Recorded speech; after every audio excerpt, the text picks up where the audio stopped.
இந்த மாதிரி கொட்டாங்குச்சி வந்து எப்படி யூஸ் பண்ணுறதுன்னு பார்க்கலாங்க. ஸோ ஒரு தேங்காவை உடைச்சு அந்த தேங்காவுடைய 2 போர்ஷனையும் நம்ம இந்த டிப்ஸ்க்கு பயன்படுத்திக்கலாம். ஃபர்ஸ்ட் நான் ஒரு கொட்டாங்குச்சி எடுத்திருந்தேன். அதனுடைய மேல் பகுதியை இந்த மாதிரி அழகாக வந்து பெயிண்ட் பண்ணி எடுத்துக்கிட்டேங்க ஃப்ரெண்ட்ஸ். அடுத்தது இன்னொரு கொட்டாங்குச்சி எடுத்திருந்தேன். ஸோ அதனுடைய சைடில் வந்து பார்டரில் மட்டும் நான் வந்து ஃபர்ஸ்ட் பெயிண்ட் பண்ணி எடுத்துக்கிறேன். இந்த மாதிரி பார்டரில் மட்டும் பெயிண்ட் பண்ணி முடிச்ச பிறகு சென்டரில் வந்து இந்த மாதிரி 3 கண்ணு இருக்கும் இல்லையா, அந்த இடத்துல நம்ம ஸ்ட்ரைட்டாக வந்து ஒரு ரெக்டாங்கிள் ஷேப்பில் குட்டியாக வந்து ஹோல்ஸ் வந்து போட போகிறோம். பாருங்க ஃப்ரெண்ட்ஸ், நான் வந்து அழகாக வந்து ரெக்டாங்கிள் ஷேப்பில் ஹோல்ஸ் வந்து போட்டு எடுத்துட்டேன். மாதிரி பட்டையாக இருக்கக்கூடிய பேங்கிளா பார்த்து எடுத்துக்கோங்க. அதுக்கு முன்னாடி இந்த 2 கொட்டாங்குச்சியும் சேர்த்து இந்த மாதிரி ஒன்றா வந்து ஒட்டி விட்டுருங்க. ஒட்டி விட்டுட்டு இப்போ நம்ம அந்த பேங்கிளுக்கு மேலே க்ளூ அப்ளை பண்ணி நம்ம ஹோல்ஸ் போட்டோம் இல்லைங்களா, அதுக்கு ஆப்போசிட்டில் ஒட்டின பாருங்க, அந்த கொட்டாங்குச்சியோடைய பாட்டமில் வந்து இந்த பேங்கில் ஒட்டி விட்டுருங்க.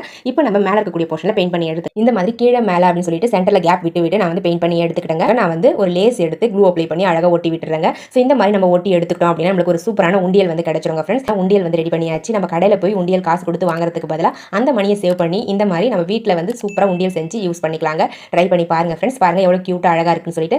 இதுக்கு மேலே வந்து பெயிண்டிங் நீங்கள் உங்கள் விருப்பப்படி பெயிண்ட் பண்ணிக்கலாம். நான் எனக்கு தெரிஞ்ச மாதிரி பெயிண்ட் பண்ணி காமிச்சிருக்கேன்.